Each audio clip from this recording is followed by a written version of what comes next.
नमस्कार दोस्तों, मेरा नाम कमल यादव है। आप सीखना चालू कर चुके हैं कोडिंग विथ कमल यादव। तो आज हम बात करते हैं मेडिकल कोडिंग रिलेटेड डिस्कशन के बारे में। जैसा कि आप जानते हैं, लास्ट वीडियो हमने नियोप्लाज्मा रिलेटेड बनाया था। आप लोगों ने बहुत ही लाइक और सब्सक्राइब किया, मेरे चैनल को पसंद किया वीडियो। तो फिर हम दूसरे chapter hypertension related ICD-10 coding hypertension related video guidelines के बारे में आज हम बात करने वाले हैं। We will discuss the few points. So हम इसमें आपके बारे में डिस्कस करेंगे ICD गाइडलाइन हाइपरटेंशन के रिलेटेड जो भी गाइडलाइंस है, जो भी चीजें हैं, उसको डिटेल में समझने की कोशिश करेंगे। सो एक्यूरेट ICD कोड्स कैसे सेलेक्ट करें, क्या कोडिंग गाइडलाइंस हैं, डॉक्यूमेंटेशन टिप्स क्या होती हैं, इन सब चीजों पे बात करेंगे। कोडिंग्स एग्जांपल्स क्या हैं, जैसे सिस्टोलिक 140 और डायस्टोलिक हमारा 90 होता है, पल्स 72 आप देख रहे हो। तो कोडिंग इंप्रूव करने के लिए हमें डिस्कस करेंगे। इस पूरी स्लाइड के अंदर हम क्या टॉपिक कवर करेंगे? Hypertension ICD-10, ICD sorry hypertension I10, hypertensive heart disease I11 series पे बात करेंगे। Hypertensive renal disease I12 series है। हाइपरटेंशन क्राइसिस I16 और कोडिंग टिप्स बेस्ट प्रैक्टिसेस के बारे में बात करेंगे। Master ICD coding for the hypertension and accurate patterns, पूरी सारी डिटेल्स हम आपको इस वीडियो में कवर करने की कोशिश करेंगे। मेरा नाम कमल है, आप देखना चालू कर चुके हैं मेरा channel coding with Kamal. Let's discuss this all points in this video, आपको समझ आएगा। पेशेंट इज ट्रीटेड फॉर, हमने कुछ सिनेरियोज बेस्ड लाए हैं कि आपको समझ आएगा। Patient is treated for the left heart failure. Patient also has a history of hypertension managed by the medication. In this scenario में आपके माइंड में क्या आता है, कैसे आप कोड करते हो, तो ये सारी इंफॉर्मेशन आपको आनी चाहिए। Patient present with stage fourth chronic kidney disease CKD. The patient also has documented hypertension is not due to CKD. Also patient having a primary hyperthyroidism. तो इन सिनेरियो में आप कैसे कोड करोगे, किस सीरीज का कोड करोगे? Hypertensive heart disease and kidney disease with congestive heart failure stage 2 और chronic kidney disease, तो इस केस में आप कैसे कोड करते हो? तो ये सारी चीजें आपको समझ आएगी। Rupture of the cerebral aneurysm caused by the malignant hypertension. A patient was seen for the malignance, excessive sweatings, and diagnosis with hypertension. Physicians ran some tests and conclude that the hypertension was due to the patient क्रॉन्सिन syndrome, right? Patients having क्रॉन्सिन syndrome, so इसकी वजह से hypertension बढ़ा है। तो इस case में आप क्या कोड सिलेक्शन करोगे? What is the correct diagnosis for the patient with a coronary artery disease with a anemia? The patient has no previous history of CABG. इस केस में आप कैसे कोड करते हो, कौन सा सेलेक्ट करते हो? तो इस तरह के सिनेरियो आपको क्लियर हो जाएंगे जब हम ICD-10 पूरी डिटेल में समझेंगे। 63-year-old male is seen for the treatment for the unstable angina. Gentleman has the history of the vessel CABG approximately 18 months ago.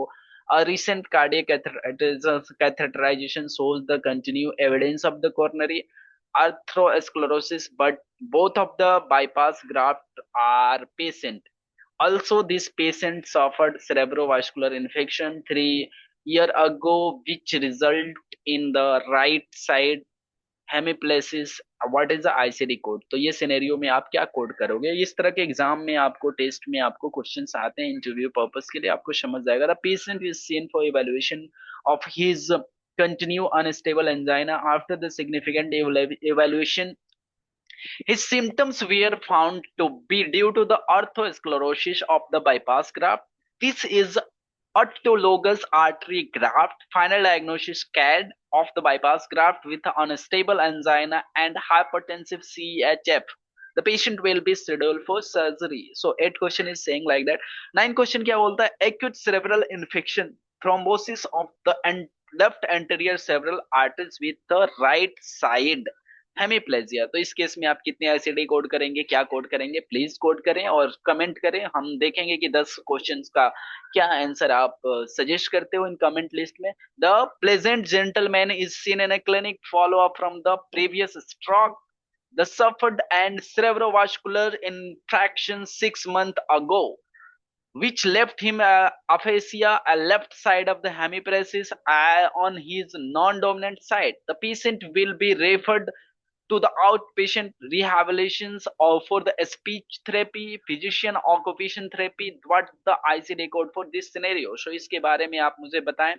11 question, ये बहुत टॉप 10 और मोस्ट लाइक इंटरव्यू में पूछे जाने वाले क्वेश्चन है। A patient had a stroke 3 days ago and now recital left side hemiplegia due to the same patient has a history of cerebral infections and thrombus of the cerebral arteries and happened 3 years ago, which complete treatment with a no late effect. What is the ICD code for this? So आपको ये सारी चीजें समझ आनी चाहिए। Thank you for watching my this question series video. Let's start with the guidelines. Guidelines के बारे में हम डिस्कस कर लेते हैं कि क्या गाइडलाइंस है, कैसे इनके बारे में हम डिस्कस करेंगे, तो आपको समझ आ जाएगा कि हाइपरटेंशन। तो जैसे कि हमने ऊपर जो भी स्लाइड्स देखे जिसमें हमारे पास 10 या 15 आईसीडी के क्वेश्चंस हैं, जिसमें आपने देखा कि डिजीज ऑफ सर्कुलेटरी सिस्टम किस तरह होते हैं, क्या कोडिंग होती है। तो let's discuss about the guidelines. क्या गाइडलाइंस है? हाइपरटेंशन, अगर हाइपरटेंशन अकेला दिया हुआ है उस केस में आप क्या करोगे? First of all you will make the checklist. Hypertension with heart disease, क्या अगर हाइपरटेंशन का संबंध हार्ट डिजीज से है? हाइपरटेंशन विथ सीकेडी, क्या हाइपरटेंशन विथ सीकेडी है? क्या hypertension with heart disease plus CKD? तो उस केस में हमारे पास कॉम्बिनेशन कोड है। तो जैसे कि हम देख पा रहे हैं यहाँ पे इस वीडियो के अंदर आपको समझ आएगा कि hypertension with heart disease I11 series as a primary diagnosis, first listed diagnosis, first sequence diagnosis। I10 type of the heart failure किस तरह का? I50 सॉरी I50 है type of the heart failure, किस तरह का हार्ट फेलियर है? Second code करते हैं। अगर हाइपरटेंशन विथ सीकेडी है उस केस में आप क्या कोड करोगे? I12 सीरीज जाता है और N18 सीरीज जाता है स्टेज ऑफ सीकेडी, कि किस स्टेज का सीकेडी है उसके हिसाब से आप कोड सेट करते हो।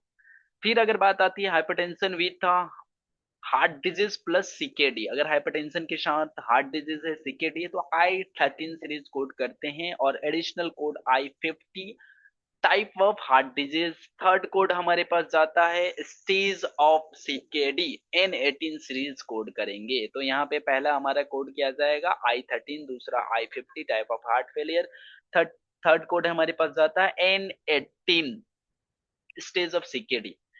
हाइपरटेंशन विथ सेरेब्रोवास्कुलर डिजीज, जैसे आपने देखा था सिनेरियो में बहुत सारी कंडीशन में सेरेब्रोवास्कुलर डिजीज आई थी, उस केस में फर्स्ट प्राइमरी डायग्नोसिस I16 और I16 से लेके I69 तक होता है। हाइपरटेंशन के साथ कॉम्बिनेशन कोड देते हैं और सेकेंडरी हमारा क्या जाएगा? डायग्नोसिस हाइपरटेंशन जाएगा, प्राइमरी I16 सीरीज का कोड जाएगा।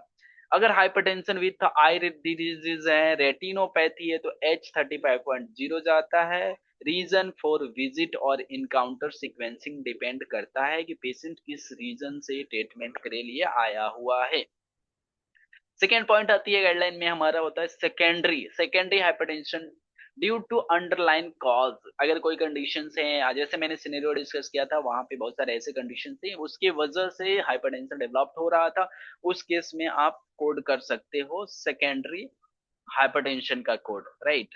सो फर्स्ट इटियोलॉजी हमारा प्राइमरी डायग्नोसिस जाता है, सेकेंड हमारा हाइपरटेंशन टाइप ऑफ हाइपरटेंशन जाता है। तो उस केस में आप ये समझोगे प्राइमरी डायग्नोसिस क्या जाएगा, पर इटियोलॉजी क्या कॉज है, क्या प्रॉब्लम है, सेकेंड जाएगा हमारा hypertension. if they mention hypertension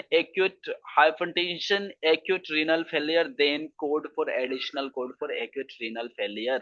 अब ये कह रहा है कि अगर हाइपरटेंशन एक्यूट रीनल फेलियर भी ऐड करता है तो एक्यूट रीनल फेलियर का अलग से कोड करेंगे। There is no combination between hypertension and acute renal failure. Note, यहाँ पे क्या है? कॉम्बिनेशन सिर्फ क्रोनिक किडनी डिजीज के साथ है, तो कृपया ध्यान दें। सो हाइपरटेंशन की अगर हम बात कर लेते हैं, ट्रांजिट और स्टेब्लिश विदाउट डायग्नोस्ड, उस केस में अगर प्रेगनेंसी है तो O13 सीरीज का कोड करते हैं, O14 सीरीज हमारे पास आता है। तो इस तरह की चीजें, इस तरह के कोड्स हमारे पास अवेलेबल है। हाइपरटेंशन में अगर क्राइसिस आ रहा है, इमरजेंसी और अर्जेंसी के केसेस हैं, तो I16 का कोड होगा। सिनेरियो मैंने आपसे ऊपर डिस्कस किया था, code for the hypertension type भी हम कोड करेंगे। पल्मोनरी हाइपरटेंशन अगर है तो हमारे पास I27 सीरीज कोड है, उस कोड से जाता है। associated condition and like conditions and like always effect of the drug और टॉक्सिकेशन, सो एडवर्स डिफेक्ट है, ड्रग है, साइड इफेक्ट है, टॉक्सिक इफेक्ट है, ये सब चीजें भी हम साइडली एडिशनल कोड करते हैं। तो इस तरह से आपकी हाइपरटेंशन की गाइडलाइन है, चयन है, तो आपको शायद समझ आ रहा होगा। अगर कोई भी कंडीशन आपको डिजीज नहीं समझ आता है, प्लीज कमेंट करें। Atherosclerosis coronary artery disease with angina pectoris, so यहाँ पे कैड कोरोनरी आर्टरी डिजीज है।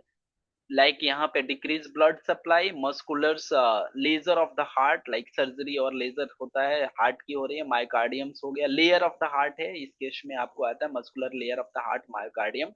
और एमआई होता है मायोकार्डियल इन्फेक्शन। तो इस तरह की प्रॉब्लम्स आपको सीकेडी क्या होता है इसके बारे में बताया। एमआई होता है myocardial infection, death of the tissues due to the lack of the oxygen supply in the heart muscle और हार्ट, तो उस केस में ये कंडीशन आता है। एंजाइना पेक्टोरिस होता है स्कैमिक चेस्ट पेन और नैरोड द और ब्लॉक्ड हो जाता है, जिसकी वजह से होता है एंजाइना, ऑब्स्ट्रक्शन और spasm of the coronary arteries, इस तरह की चीजें होती हैं। पेक्टोरिस मतलब चेस्ट पेन माना जाता है, heart does not get the enough blood and oxygen, that time ये प्रॉब्लम आता है। तो इस केस में I-25.11 होता है, CAD of the native coronary arteries है, तो उस केस में कैड डिवाइड किया गया है। अगर I-25.7 transplanted heart with the angina pectoris हो रहा है, उस केस में ये कोड लगाते हो। बाईपास और लाइक दैट बाईपास ग्राफ्ट हो रहा है, सीकेडी सीएवीसी कोरोनरी आर्टरी ग्राफ्ट, और पीसीआई होता है पेक्टोरस कोरोनरी इंटरवेंशन, राइट। तो इस केस में आप ऐसे कोड कर सकते हो। तो ग्राफ के डिफिनेशन दी गई है कि एक सिंपल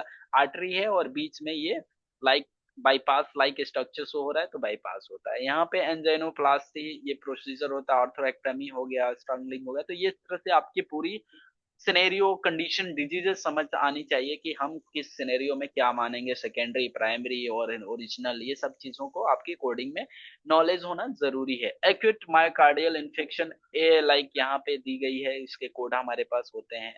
फिर I like that A M I हो गया हमारे पास, ए एम आई हम टाइप्स होता है I2 अदर्स, तो यहाँ पे कोड है I21.0 आज से लेके I21.4 सीरीज होता है। सेकेंड हमारे पास टाइप 2 में आते हैं, तो I21 point like A1 A9 इस तरह के कोड होते हैं हमारे पास। एक्यूट और क्रोनिक है, on set till days of the MI की बात कर रहे हैं ये हम लोग, और टिल 28 डेज और 4 वीक तो एक्यूट माना जाता है। आफ्टर 20 डेज 28 डेज क्रोनिक और आफ्टर केयर कंडीशन मानी जाती है। असाइन कोड जेड कोड्स भी हम इस केस में असाइन करते हैं। सेकंड पॉइंट है स्टेमी और non STEMI. ST evaluated myocardial infection और ST waves away like Q waves transferals STEMI, इस तरह की चीजें आती है। Any condition STEMI, STEMI convert into non-STEMI, non-STEMI converted into the STEMI, whatever may be the condition by the default code is a STEMI। अगर कुछ भी हो रहा है इन सिनेरियो में तो हम STEMI कोड करेंगे। Sequencing of the myocardial infection की बात करते हैं। फर्स्ट हमारे पास आता है जो सेशन हुआ था 10 जैन, डिस्चार्ज हुआ पेशेंट 11 जैन को, हमारे पास AMI हो गया। सेकेंड जेन को एक्यूट AMI की बात करते हैं, second gen less than the 25 days और 4 वीक, तो उस केस में हम क्या करेंगे, called as a subsequent I20 code, I20 plus I21। Primary diagnosis हमारा जाता है ये, सॉरी, ये प्राइमरी डायग्नोसिस जाएगा I22 और सेकेंडरी डायग्नोसिस प्रीवियस हमारा एमआई हुआ था लेस देन 20 डेज, तो हमारे पास इसका कोड है। तो इस तरह के आपके सिनेरियो डेवलप्ड होंगे, मैंने ऑलरेडी क्वेश्चंस अबव डिस्कस किया हुआ था। Old myocardial infection more than the 28 days, अगर मोर देन 28 डेज है तो हमारे पास I25.2 कोड होता है। ambidextrous और like that a person who has a both hand, तो उस केस में आपका ये चीजें ये दूसरे चैप्टर में हम डिस्कस करेंगे कि हमारे पास कैसे होता है। अब बात आ जाती है, इसी से रिलेटेड था हमारे पास डिजीज ऑफ रेस्पिरेटरी डिजीज, हम अगले सेशन अगले वीडियोज में बात करेंगे। कुछ रिलेटेड टू हमारे पास है diagnosis that is CKD related है, तो हम आपको इसमें बात कर लेते हैं। अगर सीकेडी रिलेटेड डायग्नोसिस कैसे स्टेज की कोडिंग की जाती है, क्योंकि हाइपरटेंशन से रिलेटेड है। Disease of the genital urinary system में स्टेज हमारे पास होता है सीकेडी 1 2 3 4 5 6, इस तरह से हमारे पास डिवीजन है, उनके कोड करते हैं। बोथ ESRD और CKD chronic document assign code for the 18.6, इस तरह की चीजें हमारे पास होती हैं, तो आप प्लीज इस चीज का ध्यान रखें। तो आपको मिलेगा, सारी टॉपिक के बारे में हम डिस्कस करेंगे, आपको समझ आएगा कि कैसे हम हाइपरटेंशन की कोडिंग करते हैं, सीकेडी की कोडिंग करते हैं, किस तरह से हमारी सारी कंडीशंस होती हैं। तो मैंने ये सीरीज चालू किया है जिसके थ्रू आप सारी डिजीज के बारे में समझोगे। CKD plus kidney transplantation, N18 stage related हो गया, Z94 पॉइंट किडनी स्टेटस के लिए हमारे पास होता है, CKD with other condition like diabetes से रिलेटेड है, हाइपरटेंशन से रिलेटेड है। I see if the CKD depends on the dialysis, Z99.2 होता है। Stage CKD5 required a dialysis report the N18.6 ESRD don't report the N18.5 to the stage 5 code when we are like coding at the ESRD। तो ये सारी guidelines आपको समझ होनी चाहिए। Next video में हम नेक्स्ट रिलेटेड टॉपिक पे डिस्कस करेंगे। Thank you for watching my video. My name is Kamal Yadav. जैसे कि आप देख पा रहे हैं, कोडिंग लर्निंग विद कमल, आपको मिलेगी बहुत सारी जानकारियां, ज्ञान रिलेटेड टू आईसीडी, सीपीटी और अदर सर्जरी रिलेटेड वीडियो मैं बनाता हूं। आप मेरे चैनल से जुड़े हुए हैं तो लगे रहें, जुड़े रहें और बहुत सपोर्ट करें, लाइक करें। Thank you.